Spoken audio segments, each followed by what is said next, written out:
My goal for this first section of the course is to give you an appreciation for the extent to which what we perceive of as reality is really an illusion constructed by our brains.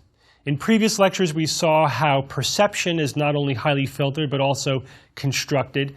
Memories are also not only constructed but reconstructed every time we access a memory. And our brains further assign patterns to what we perceive and then assign meaning to those patterns. But the rabbit hole of this constructive process goes all the way down. And in this lecture, we're going to see how far down it really goes. Our very sense of self and what we perceive of as reality is also a constructed illusion by our brain. Perhaps the most persistent illusion is that our minds, that we are one cohesive consciousness. But the reality is closer to the analogy that it is really a noisy committee. There are little committee members inside our brain all talking to each other, and in the aggregate they form this illusion of this one consciousness that we think of as ourselves. There is in fact frequent conflict among these various brain regions as they each undergo their purpose. For example, the neocortex, or the frontal part of our brain, has what we call executive function, whereas more primitive parts of the brain are the seats of emotion and instinct. The neocortex is the most recently evolved part of our brain. It's involved with social behavior, long-term planning, and inhibition or restraint. Often, however, rather than imposing this long-term planning and restraint on our more primitive desires, the neocortex may rationalize decisions that were made for us by these more primitive regions. For example, let's say you want to eat a particularly delicious-looking piece of cheesecake. The more primitive parts of your brain are motivating you with hunger and are telling you that it's going to taste good. You're going to feel good when you eat that cheesecake. You want to eat it. Your neocortex, however, might say, wait a minute, I really shouldn't have those extra calories. This is not in my long-term best interest in terms of my health, etc. And so these two brain regions come into conflict, and some resolution will come out of that. Either the neocortex will win and be able to restrain your behavior, or it may rationalize the decision made by the more instinctive part of the brain. It may, for example, say, well, I'll exercise a little bit harder tomorrow, or I really didn't eat that much today, so it's okay for me to have a cheesecake, or I've already worked so hard, so I deserve a little reward. The conflict will be resolved one way or the other. And when it is, our brains will then give us a little shot of dopamine, which is the reward neurotransmitter, and it will make us feel good about resolving that conflict. Throughout this lecture, I'm going to refer to a couple of pieces of modern technology that we use to investigate brain function. The first is functional MRI scanning, using a magnetic resonance imager in order to not only look at the brain, but to see how the brain is functioning in real time. It is a functional scan of the brain. The other is transcranial magnetic stimulation, which is a technique for either increasing or decreasing different regions or circuits within the brain. This way we can tell what they contribute to the overall functioning of the brain. In essence, what modern neuroscience researchers are finding are the neurocorrelates to what, in some cases, psychologists have been demonstrating for decades. We can see different brain regions in conflict. We can see the conflict resolution, and then we experience that we experience as a decision or a rationalization. In other words, our decisions seem like they are conscious. We experience consciously making a decision. However, decisions are often made subconsciously. They are made by a calculus, an evolutionary neurobiological calculus that we are not aware of. For example, a 2008 study published in Nature magazine used fMRI scanning to look at brain activity while subjects were undergoing a decision-making task. What they found is that the decisions were often evident in the brain up to 10 seconds prior to the subjects being consciously aware that they even made the decision. About 60% of the time, the researchers were able to tell what decision the subject was going to make based upon the pattern of brain activity that was lighting up. It wasn't 100%, and fMRIs are tricky to use, but this is giving an indication that there is this subconscious processing that is leading up to the decision-making process, and in some cases may even make the decision for us before we're even consciously aware of it. Intuition is another form of subconscious processing. Now, I'm not talking about any magical or psychic insight, just the sense of a decision that pops into your head. For example, emotional processing, social cues, or our monitoring of our internal state. These largely are subconscious processes.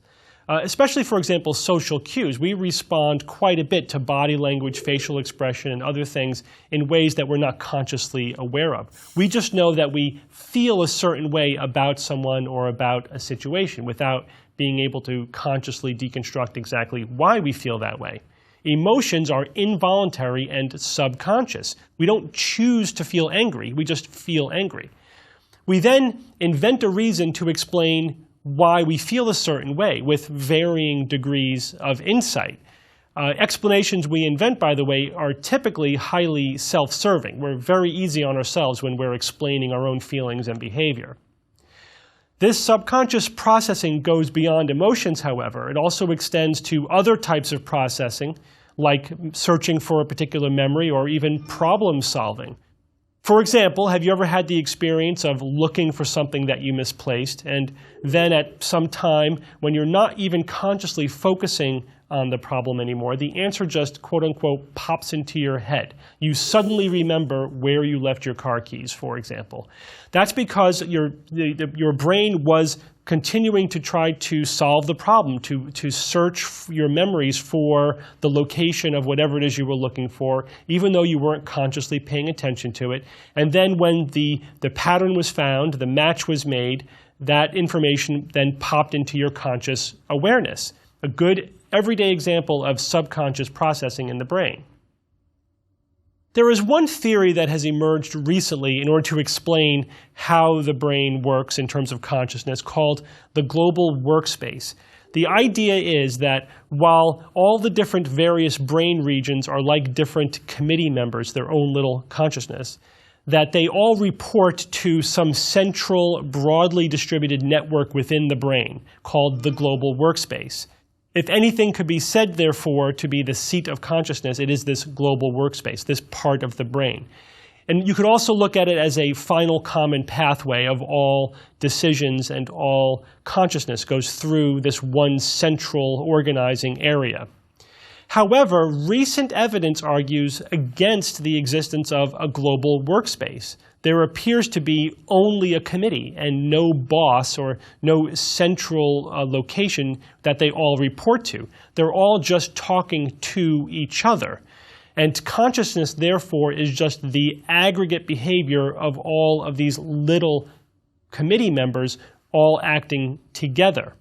For example, research shows that visual perception, that we could be conscious of visual perception without the visual cortex having to report that information to any other part of the brain. The visual cortex appears to be conscious of what it perceives all by itself.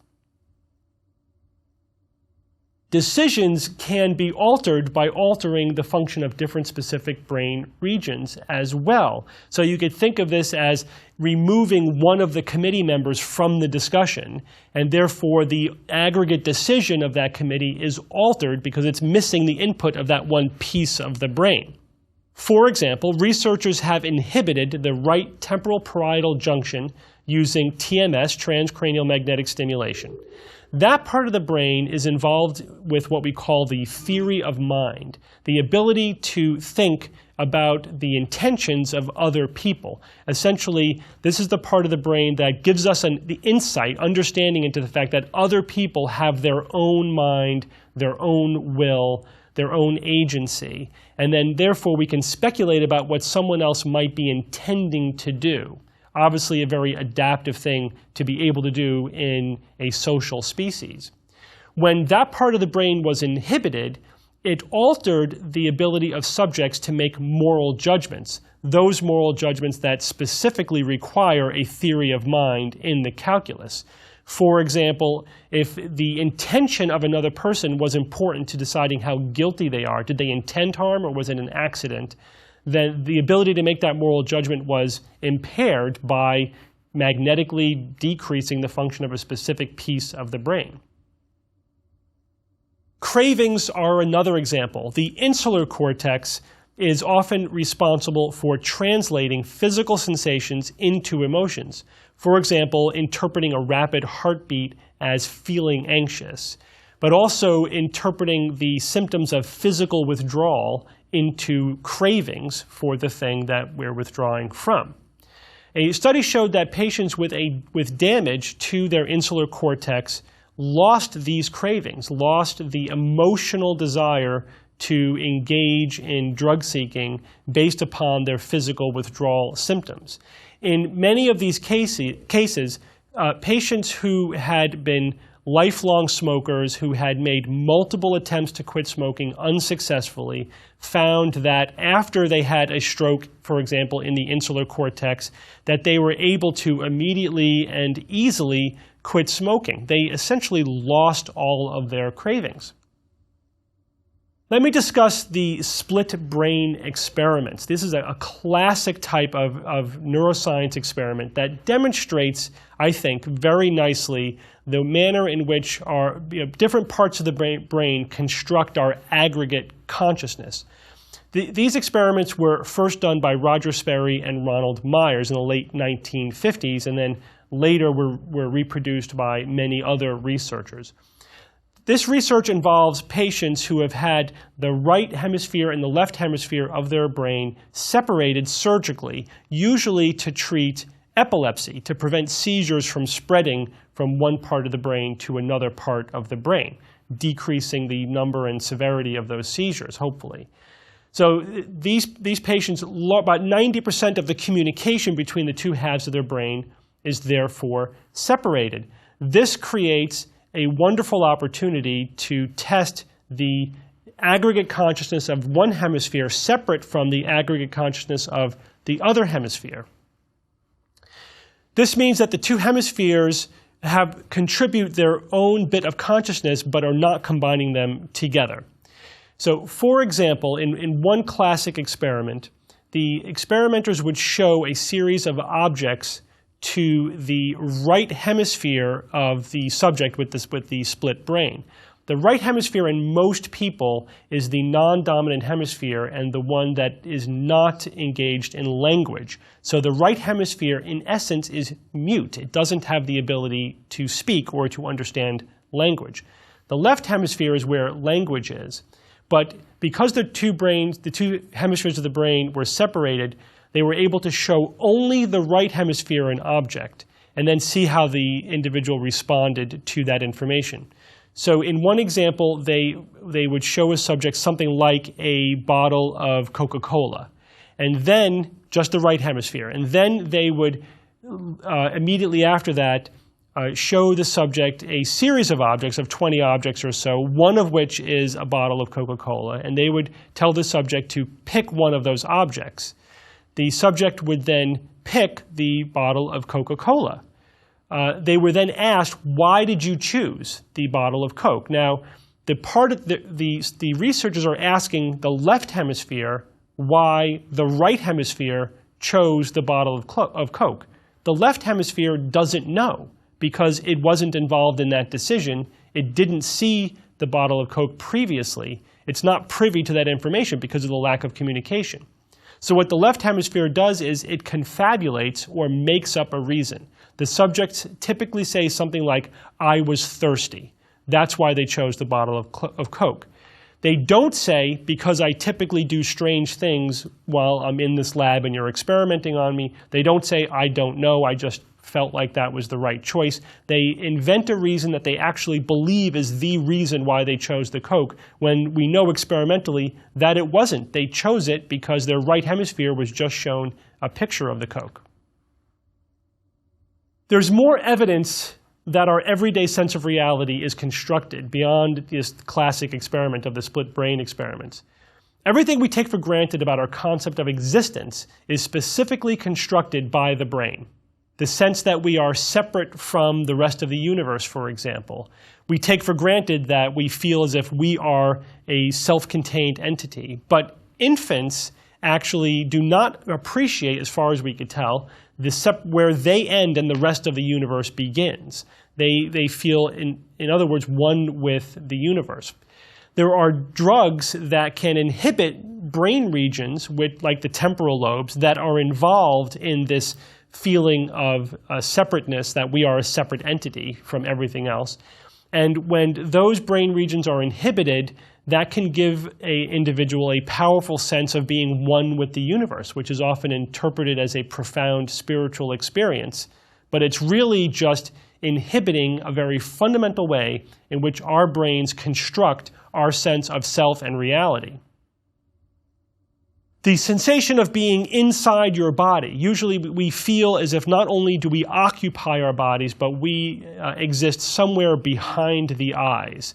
That is also a specifically constructed experience inside the brain, and researchers are developing a model of what parts of the brain contribute to that process. These parts of the brain also can be inhibited by drugs, by transcranial magnetic stimulation more precisely, or more generally by oxygen deprivation. What we find is that when you do this, this causes subjects to have an out-of-body experience. They feel as if they are not inside their body, but they are floating usually somewhere above their body. Again, this is just a manifestation of turning off the part of your brain that makes you feel as if you're inside your body. That's probably something you didn't realize the brain had to do, but it does. It's not just a passive thing that automatically happens because we are our bodies. It's an experience that's constructed by the brain.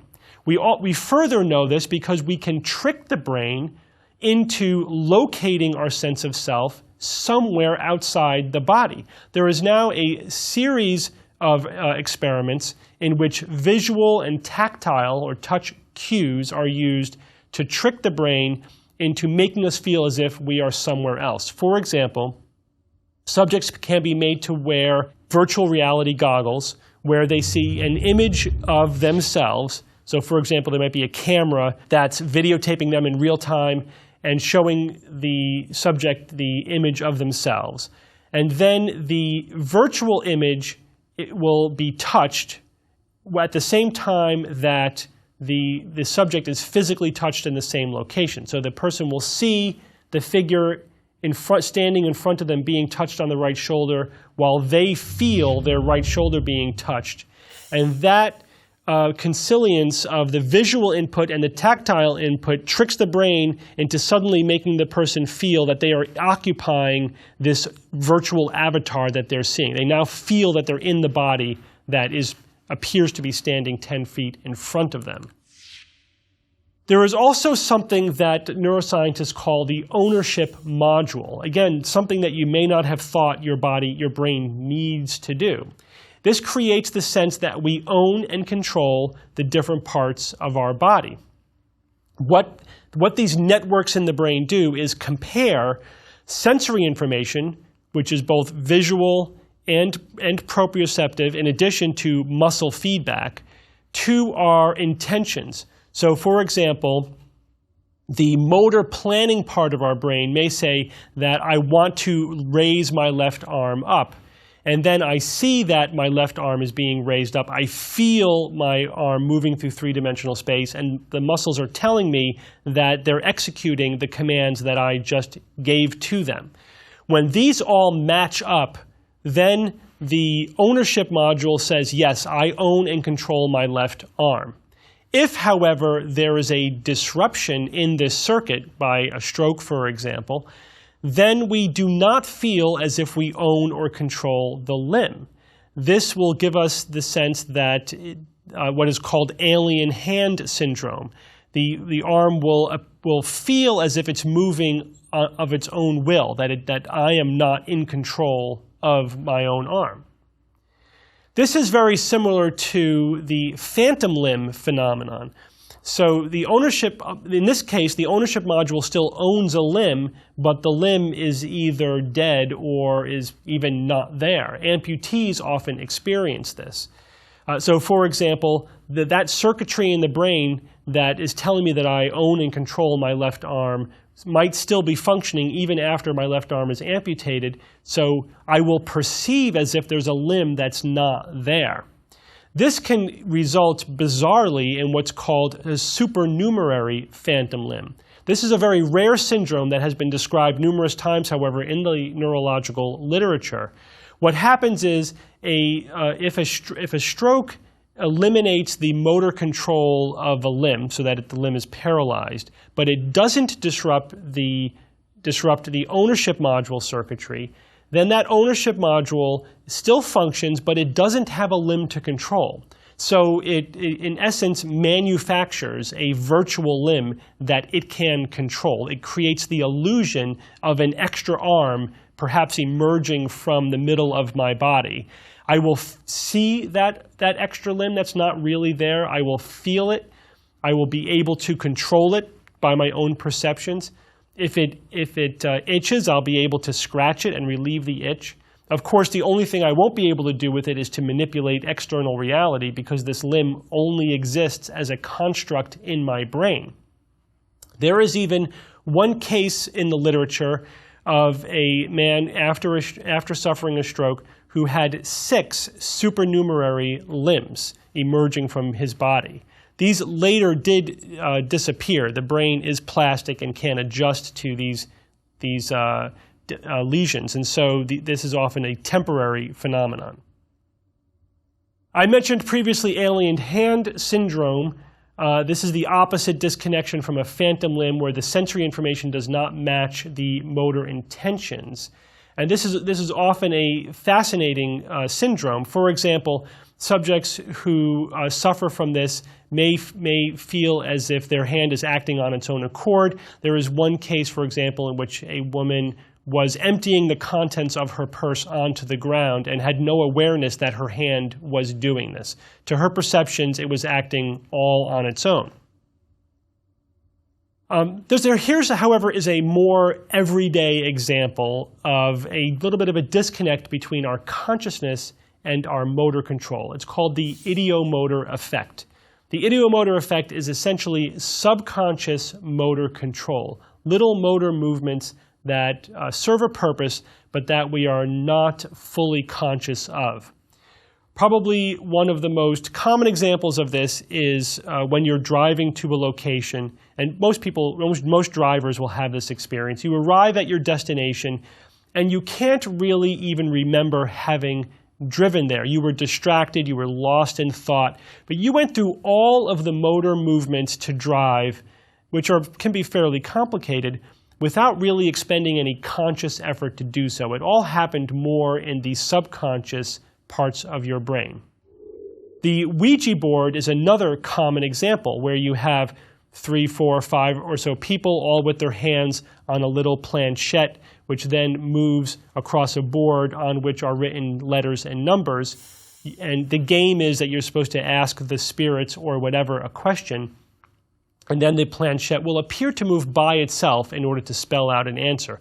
Of course, each of the people who have their hands on the planchette are actually controlling it, but their control may be so subtle, and because it's shared, that they may not be aware of the contribution that they're giving to the movement, and therefore it seems like it's happening all by itself. Dowsing is yet another example where people will hold divining rods and they will appear to move when they get over a target area. For example, if they're looking for running water, when they walk over an underground location of water, the rods will move together. But it's been clearly demonstrated over and over again in research that the movements of the rods are done by subconscious ideomotor control of the person holding them, and that they only really, quote-unquote, work when the person using them knows when they're supposed to move. If they are blinded to the target, the effect of dowsing disappears, consistent with the ideomotor effect. Perhaps the most serious example of the ideomotor effect is facilitated communication. In the late 1980s, some researchers felt that they had hit upon a method of communicating with impaired children who did not have the ability to communicate, whether or not they were autistic or developmentally delayed or had some kind of a brain injury or developmental problem that impaired their consciousness, their cognitive function, and impaired their ability to communicate.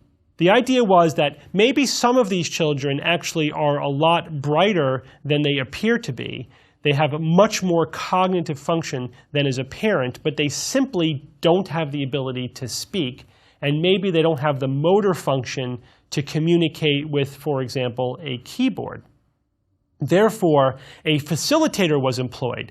The purpose of the facilitator was to simply hold the hand of the client and help them point to letters on a keyboard or on a letterboard. It turns out, after the research was done in a blinded fashion, that it was the facilitator who was doing all of the communication. They were pointing at the letters, even though they were not aware of it at all. It was all just a manifestation of the ideomotor effect. We also gain insight into the fact that our brain is comprised of a lot of different committee members when we have altered states of consciousness, which might be, for example, a different subset of those committee members contributing to the aggregate consciousness. For example, when we dream, when we are dreaming, the reality testing part of our brain, that committee member is less active. There are other things that we don't do well when we're dreaming, like reading, for example. Those parts of the brain are just not as active. We're still conscious, though. We still have consciousness. It's just a different consciousness than we're used to when we are fully awake.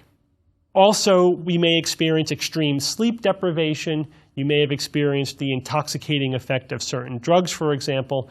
These are all states in which you're conscious, but your brain is not functioning the same way. Alcohol, for example, inhibits all brain function, but especially the frontal lobes, mainly because the frontal lobes are just a very active, energy-demanding part of the brain, and so they feel the effects of alcohol more acutely than perhaps other parts of the brain do. And judgment, the ability to inhibit our behavior, social inhibitions, all decrease significantly under the effects of alcohol. We're still conscious, but the brain is just functioning differently. Hypnosis is yet another example of a quote-unquote altered state. In hypnosis, however, we're not in a trance. It's actually a state of hyper-awareness. However, the goal of hypnosis is to give the subject some sensory information that they're not fully conscious of. They are in a highly suggestible state, and they're not processing all of the sensory information that is being given to them. Some of that sensory information is being processed subconsciously, so it can affect their thoughts and behavior in a way that they're not aware of. Kind of like the split brain subjects who reach for the bottle of Coke but don't know why. Now, these various brain regions perform very complex processing. This results in our desires, our motivations, and even our decisions. The frontal lobes are involved in decision-making, but also in rationalizing those decisions in order to remove cognitive dissonance, conflict among the various committee members. But that is also undergoing its own calculus. It's not simply inhibiting the decisions made by other parts of the brain. It's making its own decisions that we call executive function. However, to varying degrees, we can enact upon our will, we can enact upon our frontal lobe function, or there are situations in which we actually can be motivated to turn off, if you will, our critical thinking. Research has demonstrated that when subjects are confronted with a very charismatic person, for example, especially when that person is identified with our own in-group, if we think that they are quote-unquote one of us, that subjects will tend to turn off their critical thinking. In a very real sense, they will surrender their will to the charismatic person. For whatever reason, we evolved to do just that. A recent fMRI study, in fact, could see this happening, could see different parts of the brain being inhibited when confronted by a charismatic person. in a similar process to being hypnotized. So it may turn out that when somebody uses the phrase that the crowd was hypnotized by the speaker, they may be literally correct. That's not just a metaphor, that a charismatic person may be able to hypnotize a crowd by turning off their critical thinking, making them susceptible to suggestion in the same way that a hypnotist does. All of this brings up the question of free will. This is a tricky philosophical question that I really can't delve into thoroughly in this lecture, but there are those who use all of this information to question the very concept of what they call non-causal free will. Essentially, what they say is that everything we do is deterministic. It's or the result of a deterministic physical process. Our brains are physical, and they are just as susceptible to the laws of physics as anything else in the world. They are just machines, albeit very, very complicated machines. Therefore, everything that we think, believe, and do is the result of these mechanical processes in the brain, not any kind of extra-causal or non-causal free will. One example of this notion that we may not have as much free will as we like to think is that research overwhelmingly shows that human beings generally have poor self-control. We're very bad at consciously changing learned behavior or old habits. Generally speaking, depending on some details, about 95% of the time, people will fail to alter their own behavior through conscious effort alone. For example, in order to lose weight or to quit a bad behavior or habit. It simply takes too much mental energy and vigilance. Yes, the frontal lobes can inhibit your learned behaviors or your more instinctive or emotional behaviors, but that's a high energy process, and it's hard to keep that energy up all the time. Having said that, we do make decisions. Whether or not you believe in non-causal free will or the degree to which our decisions are made subconsciously versus consciously, at the end of the day, we are able to make a conscious decision. And understanding our psychology and the way our brain works will help us do just that. Perhaps it just gives more evolved higher parts of our brain better control over the more primitive parts. The brain is plastic, and habits of thought can change. Therefore, if over time you practice and you make a concerted effort to behave in certain ways that you feel are more advantageous to your long-term interest, those behaviors will become ingrained and will become easier over time. Practicing the habit of exhibiting executive control or executive function over your more primitive parts of the brain can be a learned skill. This is why we need and can benefit from formal reality testing, critical thinking. We need formal logic and the methods of science to carefully and reliably sift through the myriad potential patterns that we see. This is a central concept to critical thinking. We have the tools to do just that, and these tools I will cover in more detail in upcoming lectures.